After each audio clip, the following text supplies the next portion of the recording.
Em nome do Pai, do Filho, do Espírito Santo. Amém. Vinde, Espírito Santo, vem, vem iluminar. Vem, Espírito Santo, vem, vem iluminar. Eu estava pensando na outra música. Vinde, Espírito Santo, vinde. Você vê, dá tilt na cabeça da gente até na hora da oração, né? Então, começamos pedindo as luzes do Espírito Santo para esse nosso encontro da espiritualidade de Santa Teresa do Menino Jesus da Santa Face, por meio de suas cartas, pedindo que esse Divino Espírito possa habitar em nós, possa abrir a nossa mente, a nossa inteligência, o nosso coração, para que tudo aquilo que for partilhado hoje, meditado aqui hoje, nós possamos levar para a nossa vida prática, para a nossa vivência de fé no dia a dia, porque a espiritualidade de um santo, ela nos serve para isso, para que aprendendo daquilo que o santo nos legou, nós possamos viver o dia a dia como o santo nos propõe. Então, pedindo as luzes desse Espírito Santo, rezemos. Vinde, Espírito Santo, enchei os corações dos vossos fiéis e acendei neles o fogo do vosso amor. Enviai o vosso Espírito e tudo será criado e renovareis a face da terra. Oremos. Ó Deus, que instruíste os corações dos vossos fiéis com a luz do Espírito Santo, fazei que apreciemos retamente todas as coisas, segundo o mesmo Espírito, e gozemos sempre da sua consolação. Por Cristo, Senhor nosso. Amém. Ave Maria, cheia de graça, o Senhor é convosco. Bendita sois vós entre as mulheres, bendito é o fruto do vosso ventre, Jesus. Santa Maria, Mãe de Deus, rogai por nós, pecadores, agora e na hora de nossa morte. Amém. Glória ao Pai, ao Filho e ao Espírito Santo, como era no princípio, agora e sempre. Amém. Santa Teresinha do Menino Jesus, rogai por nós. Santa Elizabeth da Trindade, Santa Teresa Benedita da Cruz, rogai por nós. Todos os santos e santas de Deus, rogai por nós. Que bom que nós vencemos a tormenta, a tempestade e estamos aqui. Sei que foi difícil chegar, está chovendo acho que desde as 3, 4 horas da manhã, mas estamos aqui para poder partilhar dessa riqueza. No encontro passado nós fizemos uma introdução sobre quem era Santa Teresinha, família, vida no Carmelo, e depois na segunda parte nós entramos nas poesias. Este encontro a gente vai abordar num primeiro momento a questão de por que Santa Teresinha é doutora da Igreja e entender um pouquinho por meio dos documentos do magistério de São João Paulo II, Bento XVI e o Papa Francisco. Então peguei o que os 3 últimos papas escreveram, falaram sobre Santa Teresinha.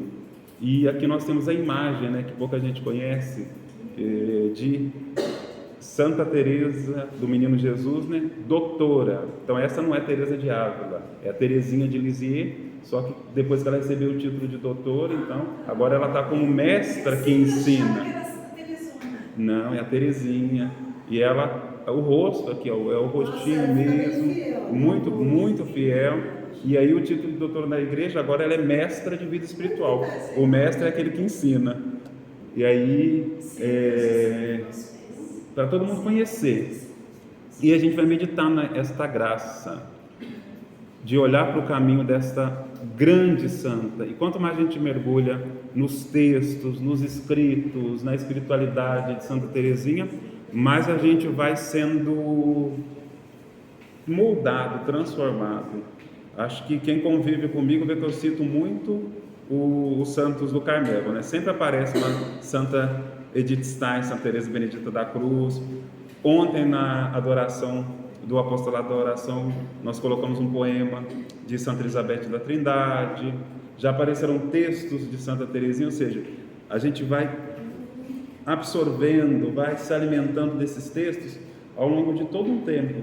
E é assim, você não pega o texto de um santo e vai ler como se fosse um romance, uma coisa que você lê numa tarde.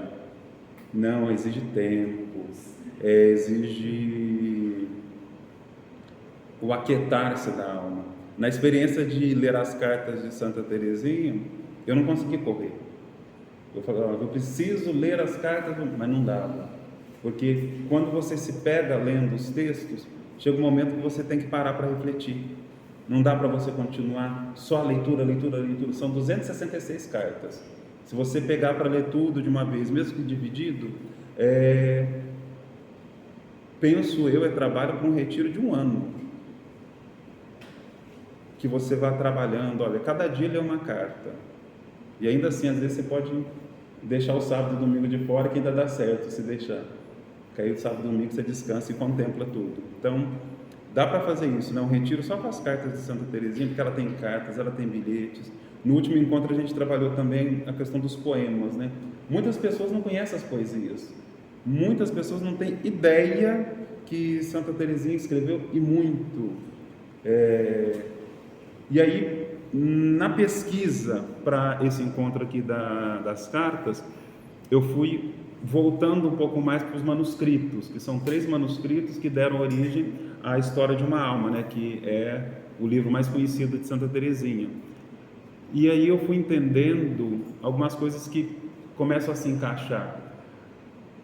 Outros livros, por exemplo, do Beato Maria Eugênio e de outros estudiosos, eles relatam que eles tiveram muita dificuldade para ter acesso aos originais, porque as irmãs de Santa Teresinha, diferente dela, viveram bastante. Ela morreu aos 24 anos, só que as irmãs dela chegaram aos 80 e viveram muito. E as irmãs dela sempre foram muito corujas com ela. E aí, nessa pesquisa aqui para as cartas, eu entendi por que todos os estudiosos que conviveram com as irmãs de Santa Teresinha tiveram dificuldade de ter acesso aos textos originais, por conta desse cuidado maternal. Porque quem ensinou Teresinha a escrever foram as irmãs. Foi Paulina, foi Maria. Quem corrigia os textos de Teresinha eram as irmãs. Então, desde os primeiros textos que ela escreve até aquilo que ela escreve no Carmelo, porque quase todas as irmãs dela estavam no Carmelo, só a Leônia que foi irmã da Visitação, mas elas recolhiam, anotavam, corrigiam. Então, muitas vezes os críticos literários, eles falam, mas o texto que foi lançado em tal época, antes, no início, né, próximo à morte dela, tinha supressões, as irmãs corrigiram da mesma forma. E aí, lendo, por exemplo, eu estou lendo aqui as obras completas, né, que eu tenho já há algum tempo. É a segunda obras completas que eu tenho. A primeira que eu tive eu dei de presente para um amigo. Aí depois eu falei, não posso não ter uma obras completas. E aí eu tenho, porque eu sempre vou lendo, grifando, e todos os meus livros aí são um horror para quem tem toque, que é tudo assim grifado, assim, com régua, escrito. Então, às vezes eu dou um livro meu para os outros, é perigo ir com o meu carimbo, né? Então tem que ter cuidado. Mas aí eu fui entendendo o porquê desse cuidado, que às vezes quando a gente olha com a cabeça crítica literária, fala, nossa, mas as irmãs dela complicaram a vida dos estudiosos. E não. Aí você, lendo as cartas, entendendo, você fala, é cuidado, é carinho, é querer preservar a imagem de Teresinha. E nas obras completas, e nos textos que agora são publicados, eles deixam até os erros de Santa Teresinha, erros de concordância, e tudo isso vem nas notas de rodapé. Eu gosto muito de ler nota de rodapé. Eu demoro muito para ler um texto, porque está lá, texto tal, de repente está lá, número 1. Aí é uma nota de rodapé. Se não está embaixo, eu vou buscar. Tanto é que a minha nota de rodapé aqui é tudo marcada também. Aí eu fico lendo a nota de rodapé, passo 5 minutos lendo a nota de rodapé, volto para o texto de novo. Só isso já vai 30 minutos lendo um parágrafo. Mas te dá uma riqueza muito grande. E isso daqui, esse livro, ele tem notas explicativas fantásticas. E eu fui entendendo que realmente a busca por preservar a memória da irmã. E aí, claro, depois que as irmãs todas morreram, aí os historiadores puderam ter acesso aos originais, e hoje nós temos acesso aos textos mais fiéis, com erros, data, concordância, porque apesar de Santa Teresinha ter escrito muito, ela não era um gênio literário como Santa Teresa de Ávila, como a madre que você me mandou hoje de manhã, que eu já fui caçar a vida dela lá e já descobri um livro que eu estava quase comprando para a loja. Da próxima vez eu coloco aqui, que é um livro do Coração de Jesus, que logo aparece nas nossas meditações. O negócio é assim, gente, uma pessoa manda, eu já pego, coloco, no outro dia está nas pastorais. A gente faz correr a mensagem dos santos. Mas ela escreveu muito com as limitações de criança, de uma educação muitas vezes limitada, e lendo as cartas eu pude perceber o quanto que ela foi evoluindo nessa escrita. Então, depois a gente vai perceber, eu coloquei cartas neste primeiro momento, que tive que escolher algumas só, então a idade de 9 anos, a idade de 15 anos, e chegamos até ali. No próximo encontro a gente vai trabalhar as cartas dos últimos anos de vida dela, principalmente, que aí são cartas mais maduras, e a gente vai perceber a mudança de tom. É muito forte a mudança de tom nas cartas dela dos últimos anos de vida. Foi uma menina que ela foi aprendendo com a própria vida, e olhando a história dela eu percebo que ela teve que amadurecer realmente muito cedo, apesar dela contar que ela amadureceu naquela graça do Natal, mas mesmo enquanto criança, naquele núcleo familiar muito romântico, muito bonito, muito bem pintado, as irmãs dela eram rígidas, as irmãs dela foram muito exigiam bastante da pequena Teresinha. Isso foi bom, porque a gente percebe como que na ausência da mãe na terra, ela teve outras figuras que ajudaram para que ela não se desviasse do caminho, mas de jeito nenhum. E eu fico encantado com a família. Quanto mais eu leio essas cartas, mais eu vou entendendo como que era essa família. E a gente entende a importância de uma família cristã. A gente entende a importância de uma família em Deus. Muitas das coisas que Teresinha escreve nas cartas mais de infância era o vocabulário da casa dela. E aí a gente vê a importância daquilo que se fala em casa, a importância da mensagem que eu transmito para aqueles a quem eu educo, para os filhos, para os sobrinhos, para os afilhados, para os netos, como eu falo com meu pai, como eu falo com a minha mãe, como eu falo com meus irmãos. Esse vocabulário é o que forma a vida de uma pessoa e pode deformar também. Às vezes a gente tem um vocabulário muito sujo, né? Fala muitas coisas que não deveria mesmo, e isso a gente vai percebendo que a gente vai transmitindo isso, sem perceber. Um vocabulário muito agressivo, muito ácido muitas vezes. Isso tudo a gente pode realmente ir trabalhando quando a gente mergulha nos textos dos santos. E uma coisa que eu tenho percebido bastante é que quase todos os santos que eu tenho tido contato escreviam muitas cartas. Hoje em dia que é um desuso escrever carta, mas como é bom escrever carta, né? Eu lembro quando eu era religioso, eu estava no noviciado, e eu dediquei o ano do meu noviciado a escrever cartas, cartões e bilhetes. Então eu mandei mais de 60 para o Brasil inteiro, com fotos, com isso, com aquilo, ao longo do ano todo. E a minha letra não é bonita não, ainda fazia a pessoa ter o esforço de ler a minha letra. Aí quando eu percebi que não era, eu digitava também, mas a importância dessa mensagem chegar, porque por meio do celular, a mensagem ela é fragmentada. Hoje em dia você escolhe, essa mensagem fica 24 horas no seu celular, 30 minutos daquilo. Então tem gente que você manda mensagem hoje, amanhã já está apagado. Fora que a mensagem vai. Eu não tenho paciência para ficar retendo mensagem de celular mais. E porque é tanto bombardeio. Agora uma carta não. Uma carta é algo que você pega e você pode ler quantas vezes quiser, guardar. Eu tenho cartas guardadas desde 2010, desde dos meus amigos, de pessoas assim que eu já nem convivo mais, e estão lá guardadinhas. Ou seja, a importância também desse estilo literário que em tese está morrendo, né? Mas é o estilo literário que formou muitos santos. A troca de correspondência entre os santos sempre foi muito grande. Então aí você vê o São Bernardo de Claraval, que eu também tenho estudado, se conectando com todos os santos do seu tempo. Então é uma troca de correspondências. A gente vê a Edith Stein mandando carta para toda a sua geração de filósofos, de amigos, Thomas Merton, e por aí vai. A própria Santa Teresa de Ávila, São João da Cruz e tantos outros que deixaram testemunhos. Algumas cartas não chegaram, muitas a gente sabe que foram perdidas porque eles falavam, depois que lê, apaga, queima, destrói.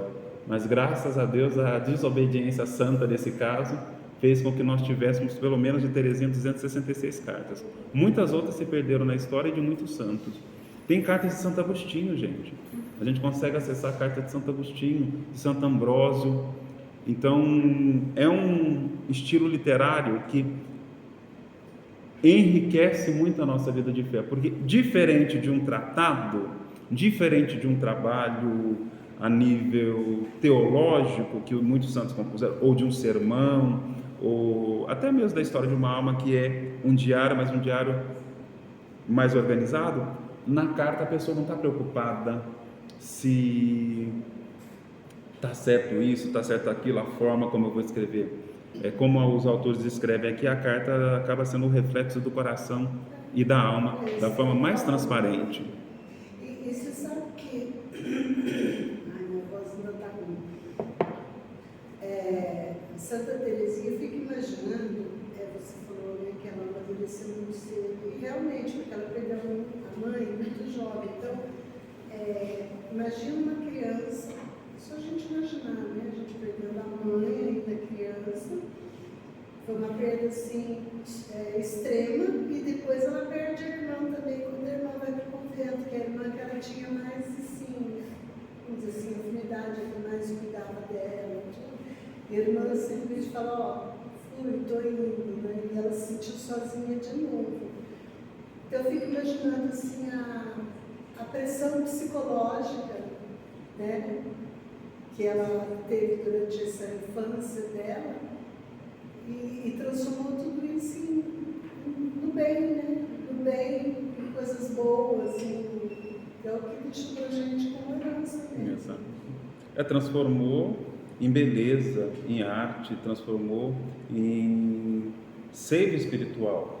Tudo aquilo que ela viveu, ela vai falar isso nos textos de uma forma muito bonita. Pai também, né? Exatamente. Depois o pai, depois a irmã que vai embora. E a gente vai acompanhando isso nos textos. À medida que vai lendo as cartas dela, a gente vai entendendo como que essas perdas iam afetando a vida dela, mas como que ela ia transformando isso. Então, alguns dos temas que a gente vai tratar nas cartas daqui a pouquinho, vai falar justamente disso, dessa maneira como ela lida com as perdas, dessa maneira como ela lida com o sofrimento, porque hoje em dia a gente está numa sociedade que abomina o sofrimento.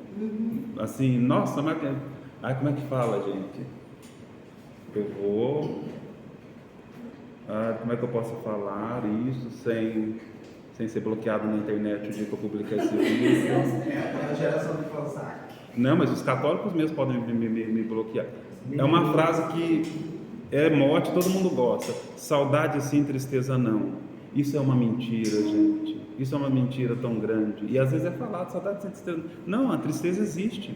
A tristeza faz parte da vida. A saudade também, a dor, a solidão, o medo. A gente enfrenta esses sentimentos humanos com toda a carga que eles trazem. E tentar fugir disso hoje em dia por conta de uma vida feliz, de uma felicidade a todo custo, uma felicidade a toda hora, é ilusão. Todo mundo, quando chega no seu quarto, no seu silêncio, na sua solidão, tem que dar conta consigo mesmo. Não tem como fingir, igual nas redes sociais, um sorriso amarelo. Não, quando você chega dentro da sua solidão, do seu momento, a realidade que você traz, ela vem à tona. Por isso as pessoas abominam o silêncio. Por isso o silêncio ele é tão complicado hoje. Não sei se é verdade, mas eu vi que tem uma sala, eu vi pela internet, né? Que ela é feita de uma forma que o seu silêncio ele é tão absurdo, aí tem lá os decibéis, que as pessoas não conseguem ficar uma hora lá, que quem ficasse uma hora ganharia tantos R$1.000. Eu queria ficar. Eu falei, já estou precisando de dinheiro, gosto do meu silêncio, quem sabe eu consiga ficar. Mas aí depois eu fui entendendo um pouquinho, mas parece que o silêncio desse lugar ele é tão grande que dá para você ouvir os vasos sanguíneos, a batida do coração, e aí a pessoa começa a enlouquecer lá dentro. Eu falei, mas será que meus barulhos são tão estranhos assim que por R$100.000 eu não aguentaria? Eu fiquei pensando isso, mas a gente vê, né, os nossos barulhos interiores, eles nos assombram, porque a gente não tem coragem de olhar. E voltando aqui para o tema, vendo as cartas, eu percebi que Santa Teresinha ela não tinha nenhum medo de colocar isso à tona. E ela foi realmente fala dos momentos de tristeza, dos momentos de solidão, dos momentos de desespero, fala do sentimento de perda da irmã, né, Paulina, primeiramente, que vai para o Carmelo, aquele que impactou muito a vida dela.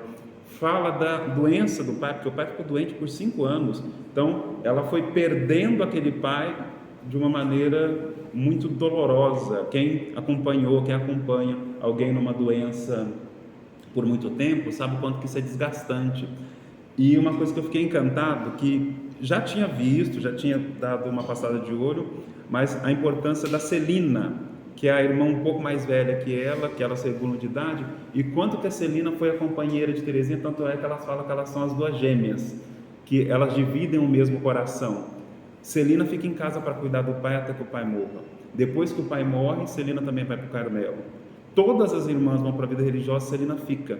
Então eu estava pensando nas minhas reflexões, a grande santa que foi Celina, a santa também do aniquilamento, do escondimento, da pequena via. A pessoa que mais bebeu da pequena via de Santa Teresinha foi a sua irmã, e isso é declarado nas cartas. Santa Teresinha ela vai sustentando a irmã dela nesse caminho, nessa pequena via, mostrando e dando sentido aos sofrimentos que a irmã compartilha com ela. A irmã não tendo possibilidade de ir para o Carmelo como Teresinha, foi tendo que ficar muito mais tempo ainda no mundo, né?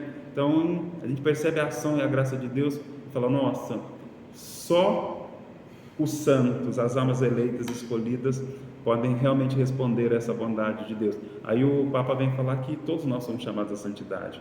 Então, qual que é o nosso papel? Abrir-se à graça de Deus. Isso é difícil. A gente tem ego, a gente tem vaidade, a gente tem tantas questões que muitas vezes a gente não consegue deixar que a graça de Deus trabalhe em nós. Isso é tão difícil. A gente acaba se destemperando muito fácil. Aí já eu entro na outra Teresa, né? As serpentes do castelo interior, os insetos que nos rodeiam, ou seja, os nossos vícios, os nossos pecados, as nossas limitações, muitas vezes eles nos impedem de ter esse acesso à graça de Deus, de se abrir à graça de Deus. Então, no caminho da pequena via, no caminho de Santa Teresinha, da confiança, do abandono, do amor, do escondimento, a gente consegue subir até Deus de uma forma muito rápida, por meio do elevador que ela fala, consegue acessar a Deus. Santa Teresa fala, né, que Deus habita dentro de nós, a Trindade está dentro de nós. Então a forma de chegar a Deus mais rápido é abandonando, entregando-se, e isso a gente aprende cada vez mais bebendo dos textos da espiritualidade e da vida dos santos, porque muitas vezes a gente fica só com a capa. E conversando com as pessoas, eu percebi que Santa Teresinha é a santa mais conhecida do mundo, mas só na capa. É igual Santo Antônio. Tem mais igreja de Santo Antônio no mundo do que não sei o que. Mas o povo só conhece Santo Antônio casamenteiro, isso, aquilo. Pouca gente sabe dos sermões de Santo Antônio, que ele era considerado o martelo dos hereges, doutor em Sagradas Escrituras e por aí vai. Santa Teresinha também, doutora da ciência do amor divino. E aí as pessoas só conhecem a questão da chuva de rosas, das graças, e pronto. Aí eu vou, faço o pedido, faço a novena do Glória ao Pai e recebo a graça. Mas a minha relação com o santo não é só isso. Isso é muito pouco para os tesouros que nós podemos ter acesso quando a gente tem a devoção, a intimidade com o santo. Porque o santo é esse. O santo, ele é o dispenseiro do tesouro da casa de Deus. A partir do santo a gente tem acesso a um caminho. Cada santo nos aponta um caminho. Cada caminho chega a uma pessoa de uma forma diferente. Algumas pessoas têm uma espiritualidade teresiana, carmelitana, outras pessoas têm uma espiritualidade beneditina, outras pessoas têm uma espiritualidade canociana, alfonsiana, Santo Afonso Maria de Ligório, e por aí vai, agostiniana, e por aí vai. Cada pessoa chega a Deus por uma via. Então, a via de Santa Teresinha também nos mostra, mas ela quer levar até o quarto nupcial, até a sala do rei, onde a gente pode ter os tesouros. E aí agora vem as minhas imagens escalafobéticas, aquelas que saem dos textos dos santos e vêm para os tempos de hoje. Eu imagino a cena lembra do tio Patinhas, que era aquele homem rico? Então quando ele abre a porta do cofre, aquelas moedas, aí ele nadava e mergulhava. O tesouro da casa do pai é esse, não um tesouro financeiro, físico, mas as graças, as bênçãos. E a gente fica com tão pouco, a gente quer ter acesso a tão pouco, sendo que a gente pode mergulhar. Quando a gente canta, quero mergulhar nas profundezas, será que a gente pensa realmente que quer mergulhar nas profundezas? Que a gente coloca o dedinho na água e fala, eu já estou cheio do Espírito Santo. E não é. Então, entrar de cabeça, se aprofundar mesmo, viver os seus momentos de oração, fazer de tudo para estar unido a Deus o tempo todo o tempo. E os santos, eles tinham essa constância.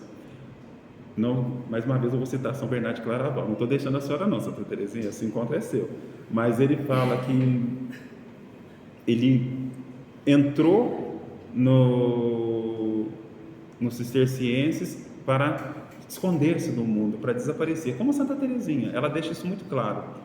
Só que como ele era uma pessoa muito dotada de sabedoria, logo ele foi alçado a lugares de autoridade, de poder. Então foi tornado abade, fundou mosteiros, e ele tinha que viajar muito. Ao invés de ficar no mosteiro como um monge, precisava de ficar escondido, rezando as horas, trabalhando, bebendo a vida interior, ele era obrigado, por conta do seu trabalho, a sair viajando por toda a França e tratando de coisas burocráticas. Só que uma coisa bonita no texto dele é que Deus não tirou a graça dele conseguir entrar dentro de si mesmo para estar com Deus. Então a qualquer momento ele conseguia, como se fosse voltar para o seu mosteiro.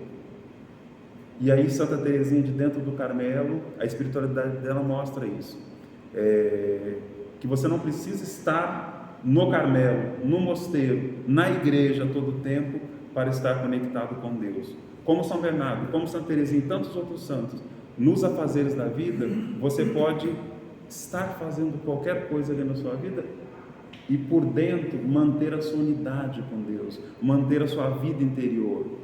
Esse é um trabalho árduo para se chegar, é uma graça a ser conquistada, mas na luta, no dia a dia, no silêncio, no exercício da oração. E oração é exercício. Oração é você propor metas e ir fazendo. Todo mundo propõe meta para fazer academia, tomar whey protein, sei lá o que, malhar tantos minutos, andar tantos quilômetros, fazer tantas coisas, e faz. Por que na vida de oração a gente é relaxado? A gente coloca o celular para despertar tal hora da madrugada para rezar, a gente fala mais 5 minutos, mais 5 minutos, mais 5 minutos, mais 5 minutos, quando vê faltam 5 minutos para ir para trabalhar, aí você faz o nome do pai e sai. Então, a vida de oração, para você ter intimidade, isso não se improvisa. Eu lembro que eu falei isso da última vez, intimidade com Deus não se improvisa, intimidade com Deus é uma coisa real, palpável, e ela é conquistada no dia a dia, e você pode estar fazendo qualquer coisa, e a sua intimidade com Deus está ali, preservada. Isso com certeza nos dá uma força para enfrentar as batalhas da vida, porque as batalhas vêm, as pedradas vêm, as dificuldades vêm, os momentos difíceis também vêm, só que em Deus tudo passa, né? Só Deus não passará, só Deus permanece. Alguém quer fazer algum comentário até este momento? Um complemento? Vocês que são leitoras ávidas aí de Teresa. Então a gente vai dar uma rápida passada por este texto aqui, depois provavelmente a gente vai terminar de lê-lo em casa, e aí 10h30 a gente dá uma paradinha, tá certo? Podemos começar fazendo a seguinte pergunta, já começamos, né? Como os escritos pessoais de uma jovem que viveu no século XIX podem nos ajudar hoje para vivermos nossa vida de fé? Como uma menina que nasceu em 1873, faleceu em 1897, portanto apenas 24 anos de existência, como ela pode trazer respostas tão profundas, capazes de fazer com que os seus textos sejam objeto de estudo, oração e leitura até os dias atuais? É a primeira pergunta que vem. Como que essa santinha que aí eu apresentei todo um preâmbulo, que às vezes até escrevia com dificuldades, mas isso todos nós. Você pega o texto de qualquer teólogo, filósofo, santo, o texto original é todo rasurado, todo corrigido. E uma coisa que eu invejo nos filósofos que eu pesquiso, todos eles tinham alguém para secretariar. Eu preciso de alguém para secretariar os meus textos, por favor. Eu vou produzindo, agora eu preciso de organizar. E aí é complicado, brincadeiras à parte, mas a gente percebe a atualidade desses textos. E eu pensava, né, os textos Santa Teresinha, eles são cheios de Sagrada Escritura. A atualidade dos textos de um santo está nas fontes de onde esse santo bebe. E Santa Teresinha bebia fortemente nas Sagradas Escrituras. E a gente vai percebendo, à medida que ela vai crescendo em sabedoria, idade e graça, os textos dela vão ficando cada vez mais recheados de Sagrada Escritura, cada vez vai ficando mais cheio de Deus. Então, ela cita a todo momento as Sagradas Escrituras. Isso é muito bonito de observar, porque a Bíblia não era tão fácil como hoje. A gente deve muito a Tiago Alberione, onde todo mundo tem a Bíblia acessível, né? Beato da Igreja, também um grande nome para a gente conhecer a espiritualidade. Mas antes, no Carmelo de Santa Teresinha, havia a Bíblia que ficava com a madre, e eu disse no último encontro, ela trouxe praticamente um pequeno caderninho com anotações do Evangelho que ela trazia consigo, né? As irmãs dela levaram. Então, muito daquilo que ela sabia das Sagradas Escrituras era por conta de haver copiado ou também por conta de memória. Então a gente pensa na memória prodigiosa que essa menina tinha. E a questão da imitação de Cristo, ela bebeu muito da imitação de Cristo. A importância de uma boa leitura também. Muitas das coisas, vocês querem que desligue um pouco? Já gelou a sala? Poderia colocar uns 24 graus assim, né? Melhorou, daqui a pouco esquenta. Qualquer coisa a gente desliga daqui a pouquinho. E a influência dos escritos também, que os diretores espirituais falavam para ela, que as irmãs em casa liam, as leituras feitas no convento, muitas vezes, as leituras das recreações, tudo isso vai encher os textos de Teresinha. Então, muitas vezes um sermão que ela escuta vai aparecer nos textos dela de forma literal, da maneira dela. E a gente percebe o quanto que isso foi formando a leitura, o estudo, a busca, e bons autores, boas leituras, bons estudos. Aí continua aqui o texto. O nosso saudoso Papa Bento XVI responde a estas perguntas. Teresa é um dos pequeninos do Evangelho que se deixam conduzir por Deus às profundezas do seu mistério. Um guia para todos, sobretudo para aqueles que no povo de Deus desempenham o ministério de teólogos. Com a humildade e a caridade, a fé e a esperança, Teresa entra continuamente no coração da Sagrada Escritura, que encerra o mistério de Cristo. E essa leitura da Bíblia, alimentada pela ciência do amor, não se opõe à ciência acadêmica. A ciência dos santos, com efeito, da qual ela mesma fala na última página da História de uma Alma, é a ciência mais nobre. Todos os santos o compreenderam, e de um modo mais especial, aqueles que encheram o universo com a irradiação da doutrina evangélica. Não é, porventura, da oração que os santos Paulo, Agostinho, João da Cruz, Tomás de Aquino, Francisco, Domingos e numerosos ilustres amigos de Deus se inspiram nessa ciência divina que fascina os maiores gênios? Aqui é uma citação da História de uma Alma, no finalzinho lá do texto, manuscrito C. Inseparável do Evangelho para Teresa, a Eucaristia é o sacramento do amor divino, que se abaixa ao extremo para nos elevar até Ele. Em sua última carta, sobre uma imagem que representa o menino Jesus na hóstia consagrada, a santa escreve estas palavras simples: não posso temer um Deus que por mim se fez tão pequenino. Eu amo, Ele é todo amor e misericórdia. Audiência geral de 6 de abril de 2011, o Papa Bento XVI. E é bonito perceber o Papa Bento, né? O povo tem medo do Bento XVI, mas aqui ele escrevendo tão simples, tão acessível. É só a gente vencer o medo e poder acessar a beleza dos santos, a beleza daqueles que têm a sapiência, sabedoria divina. Aqui, olha, o texto que nós estamos lendo e depois aqui as cartas. Nesse texto, né, o Bento XVI, ele coloca Santa Teresinha de fato junto com os grandes teólogos, com os grandes doutores. Então, é bonito colocando aquela menina que escrevia a concordância errada, até as que são professoras, né? Entre os teólogos, entre os doutores. Olha que responsabilidade, olha que beleza. Então, a riqueza dos escritos de Santa Teresinha talvez não esteja na forma, simplesmente.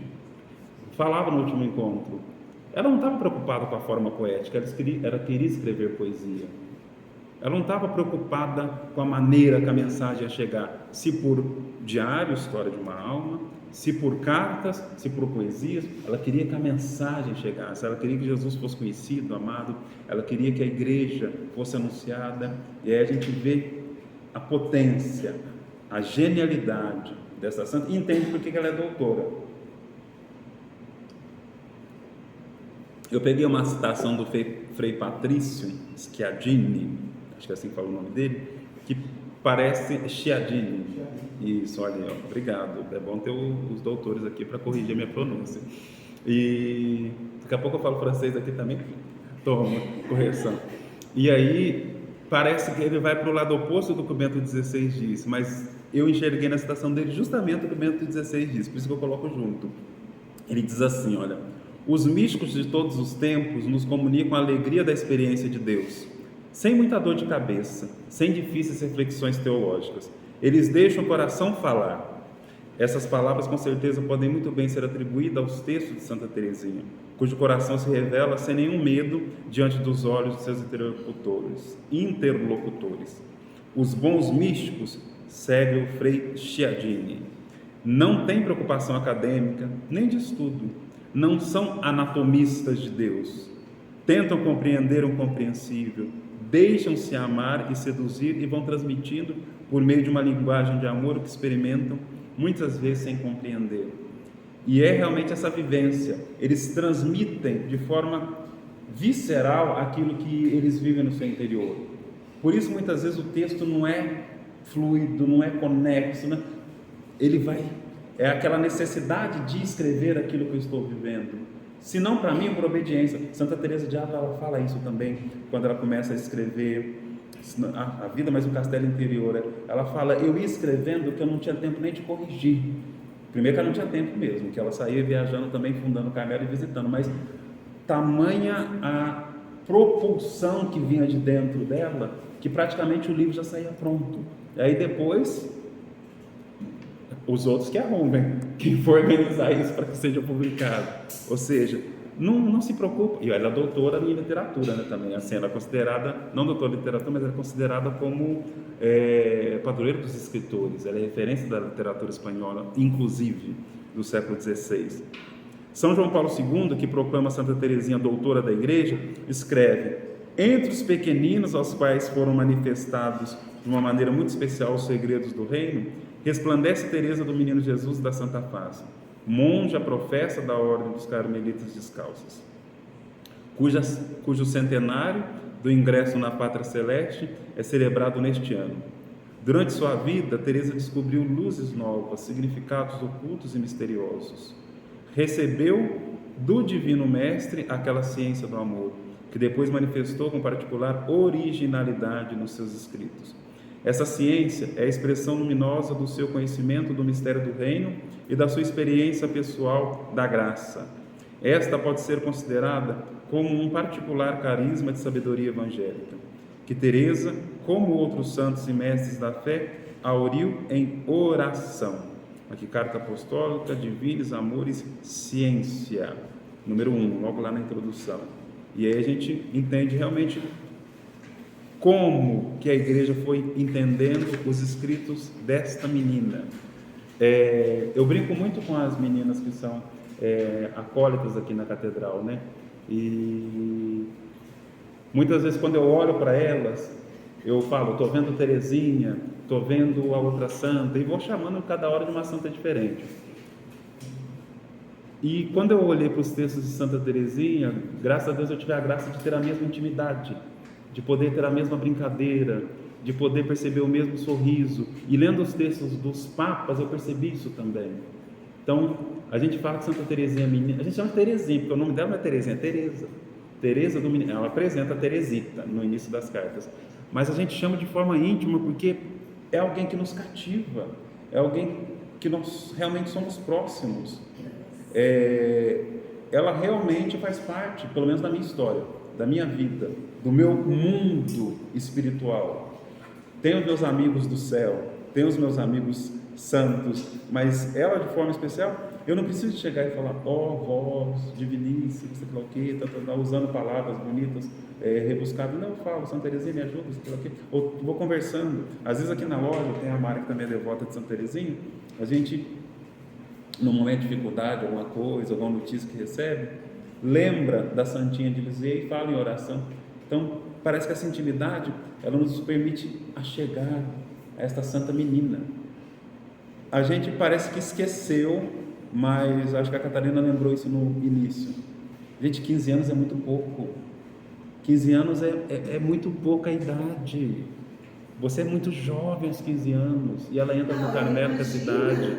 Na época dela, porque você fala de 15 anos, ela com tanta informação, mas naquela época era uma criancinha mesmo. Exato. E a forma como ela foi criada, tendo essa pureza, essa infância preservada, que ela não teve a infância dela corrompida. Então, eu falei que ela amadureceu, mas ela amadureceu internamente. O amadurecimento dela foi outro. Ela manteve a vida inteira um jeito de criança, um jeito de menina, dos pequeninos mesmo que a Bíblia fala, né? E olhando para essa menina, eu falo, gente, como que pode?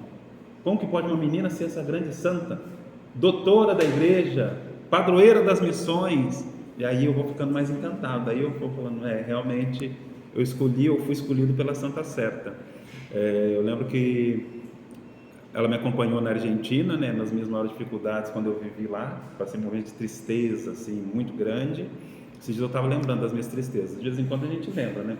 Que aí lá era o período da pandemia, estava longe de tudo, então tive alguns probleminhas. E eu ganhei uma imagem de Santa Teresinha de porcelana, que uma pessoa, inclusive, que eu mandei mensagem ontem, me deu, chamada Nazarena, que toca no Santuário de Lourdes.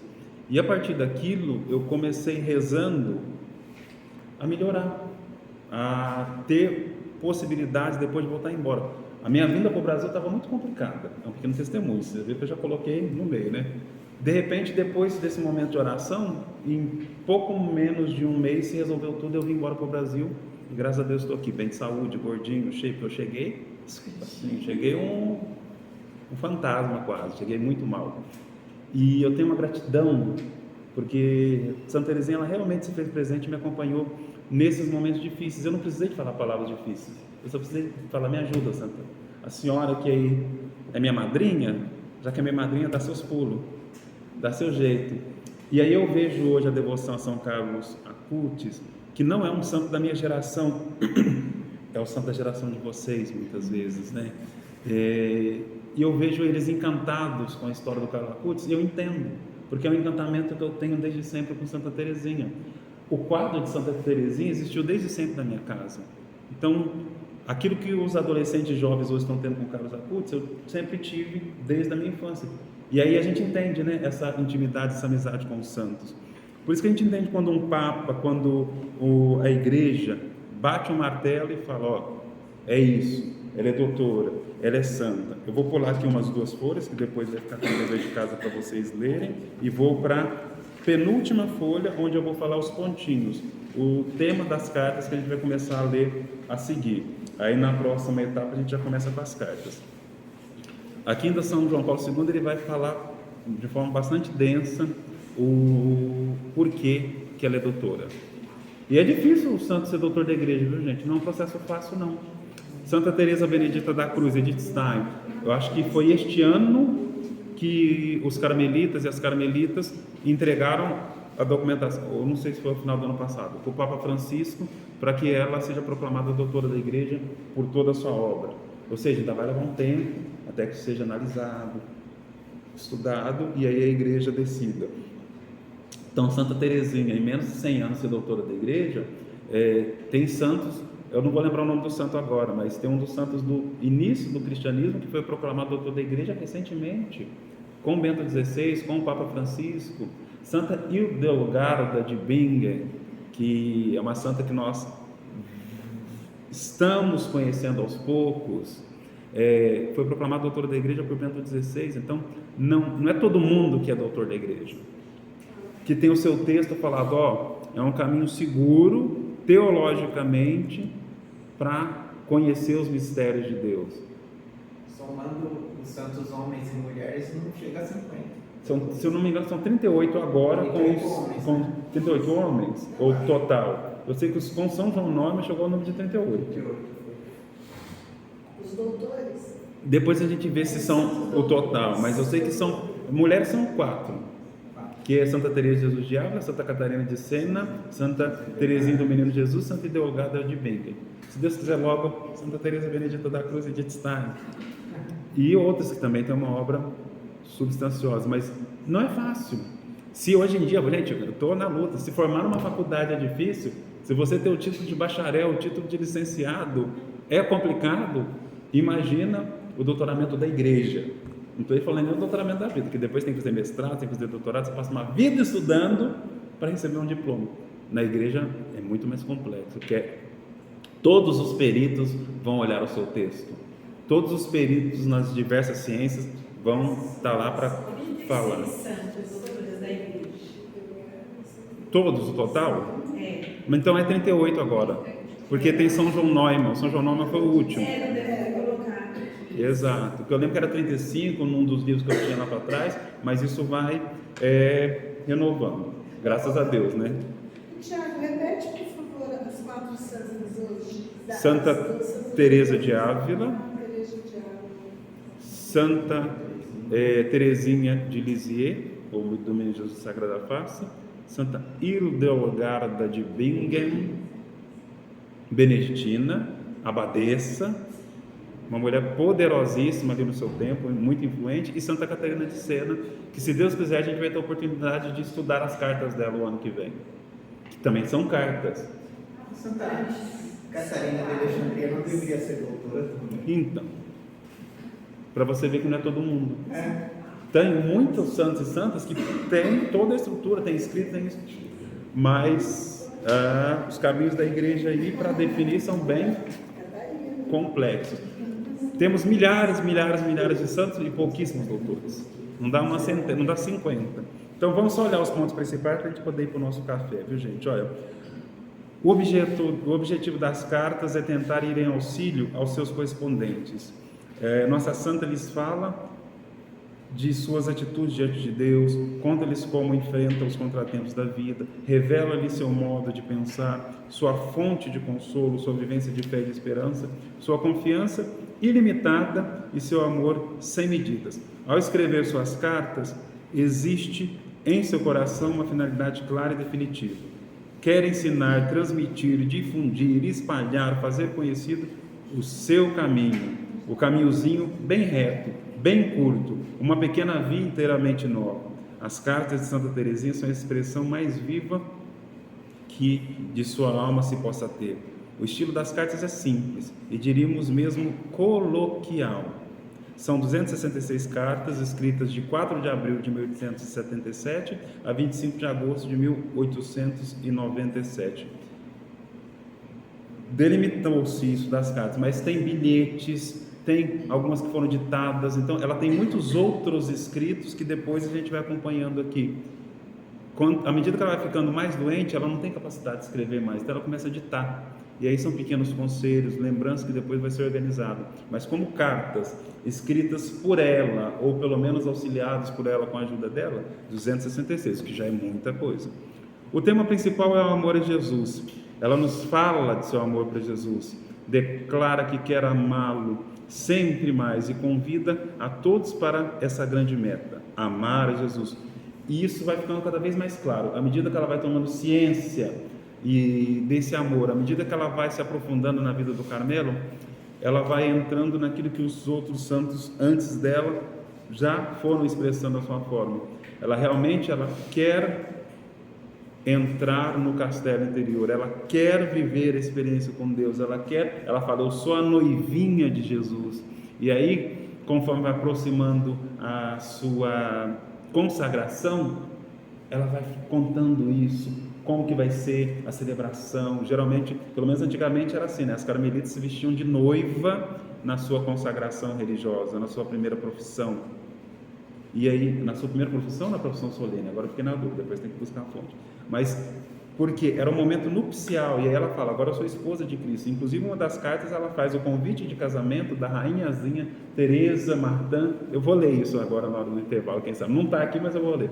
E faz todo um convite, porque ela vai casar com o Rei dos Reis, o Senhor dos Senhores. E isso ela tem uma consciência muito grande disso, ou seja, ela quer estar unida em amor a Cristo, sempre. É o foco maior de sua vida. Depois, a ideia do céu, da pátria celeste. As conversas dela com a Celina, geralmente, ou são sofrimento, são sobre sofrimento que as duas vivem, ou sobre a pressa de ir para o céu, o desejo de ir para o céu. Ela deseja feliz aniversário para a Celina, para a irmã dela, mas fala assim, quem sabe ano que vem você já não está no céu? Talvez esse seja o último aniversário aqui nessa terra. Imagina que alegria vai ser quando estivermos juntos no céu. Você fala, Teresa, calma, sua irmã vai viver mais que você. Mas aí você percebe, a pressa dela é porque a vida dela realmente foi condensada, ela teve que ser essa irradiação. Aí a gente entende por que o Carla Kurtz, com 15 anos, essa potência, por que São Domingos Sábio, que viveu, se não me engano, 9 anos, foi também uma potência absurda. Ou seja, tudo que eles tinham para entregar a Deus, eles entregaram ali, na potência. Eles viveram intensamente a experiência com Deus. Eu tenho medo. Eu quero viver até os 130 anos, talvez seja porque eu sou mole demais para as coisas de Deus. A Linda está aqui que não me deixa mentir. Para eles era uma senhora, oba, menos um ano de vida. Então, mas talvez eu estou falando, nossa, eu preciso de mais tempo porque eu não estou dando conta. Ou seja, viver intensamente as coisas de Deus, porque nós realmente não sabemos. A vida é um sopro, nós vemos no poema, né? Não tenho nada mais que hoje. Isso era muito claro para ela em vários textos seus. E nas cartas isso aparece aqui. Nós vamos morrer a qualquer momento, é nosso último ano de vida, mas não é de uma forma fatalista, é o desejo do céu. Ela entende que essa terra é transitória. E depois, o sofrimento, o desejo de sofrer. Muitas vezes, olhando para as cartas, a gente começa a entender as marcas da cruz na vida dessa menina. E aí, ela fala do martírio do coração, porque ela não foi mártir como Santa Teresa Benedita da Cruz, Edith Stein, como as carmelitas francesas, como muitos mártires do seu tempo, ou que vieram depois de si, mas ela viveu um martírio interior, ou seja, ela se colocou como vítima de holocausto pela salvação das almas. E aí começa com aquele preso, e depois vai para os sacerdotes. Os sacerdotes são os filhos prediletos da alma de Teresinha. Ela fez todos os sacrifícios possíveis pela salvação dos sacerdotes, e até hoje. Por isso que os sacerdotes, já teve sacerdote que veio aqui dar testemunho, que ele quase morreu literalmente, não sei se foi um acidente ou alguma coisa assim, e recebeu a graça, o milagre por meio de Santa Teresinha, porque a missão dele não tinha acabado, e tantas outras. Então ela vai mostrar e entendendo que a via do sofrimento voluntário aceito. Então ela entende ela fala que se cumpra em mim, né, que esteja em mim aquilo que falta a paixão de nosso Senhor Jesus Cristo, ou seja, ela quer participar da paixão de Cristo. Por isso ela é Teresinha do menino Jesus e da face ensanguentada. Quando a gente fala do menino Jesus e da Sagrada Face, a gente não imagina que é o Cristo indo para o Calvário, que é o Cristo de Verônica, que é o Cristo morto, que é o Cristo, o servo sofredor de Isaías. É aquele que não tinha beleza, que não tinha graça, que não tinha forma humana. É aquele que levou sobre si as nossas dores, que carregou as nossas enfermidades, o castigo que era para nós, diz o texto. E ela fala sobre isso também.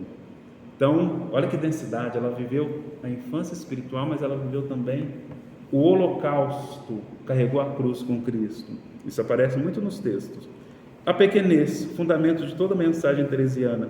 E ela vai usar muito o termo grãozinho de areia, pequeno caniço, pequena gota. Então, o diminutivo que muitas vezes os olhos mais doutos vão olhar com arrogância. Mas como isso? Perto de um São João da Cruz, o que essa menina está fazendo? Aí a gente vê que ela transforma a teologia de São João da Cruz numa coisa palpável. A gente vai estudar São João da Cruz, espero ver a carinho de todos vocês aqui, viu? Em dezembro, dia 13 de dezembro, já estou? Mas não vai começar, porque São João da Cruz existe tempo. Mas a gente vai ver que São João da Cruz é um texto difícil. São João da Cruz não é um santo fácil de ler. Santa Teresinha, filha espiritual de São João da Cruz, de Santa Teresa d'Ávila, é uma santa fácil de ler. A teologia de São João da Cruz, os poemas de São João da Cruz, Teresinha cita, transforma de uma maneira palpável. Então, olha que beleza isso.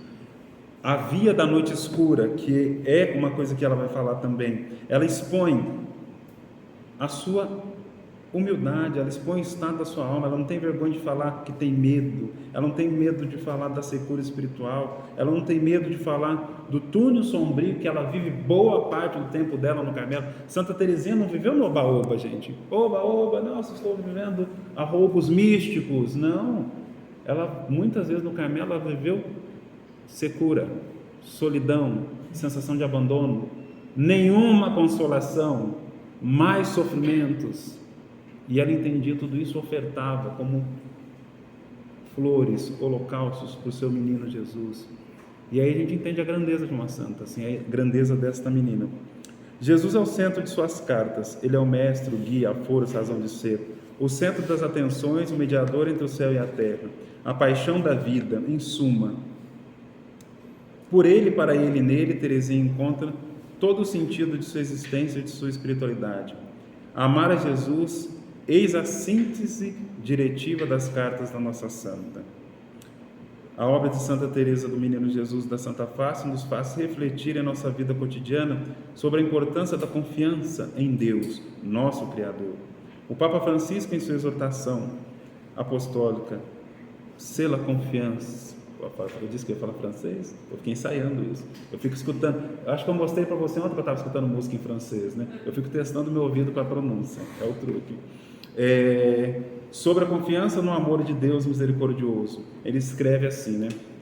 A confiança que Teresinha fomenta não deve ser entendida apenas como um referimento à própria santificação e salvação, mas possui um sentido integral que abraça o conjunto da existência concreta e aplica-se a toda a nossa vida, onde muitas vezes nos dominam os medos, o desejo de seguranças humanas, a necessidade de ter tudo sob o controle.